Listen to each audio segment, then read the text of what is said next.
আজকের ভিডিওটা একটু অন্য স্বাদের। শুরু হয়েছে বাঙালির নতুন বছর। কলেজ লাইফ থেকে শুরু করে এখন কর্মজীবন, তার দৌলতে বাড়ির বাইরে থাকায় নববর্ষের দিনটা বাড়ির বাইরেই কেটে যায়। যত দিন গেছে উৎসবের উদযাপনগুলোও বদলেছে। এবছরও নববর্ষের দিনটা ঠিক এরমভাবেই কাটলো।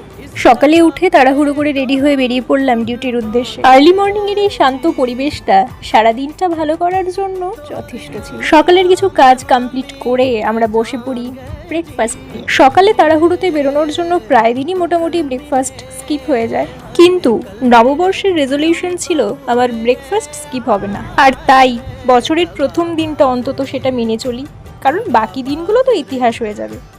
কারণ এরকম অনেক রেজলিউশন 3 মাস আগে 1 জানুয়ারিতে নিয়েছিলাম, যেগুলোর এখন ছিটে ফোটাও নেই মাথার মধ্যে। তো যাই হোক, নতুন বছর সকলের ভালো কাটুক।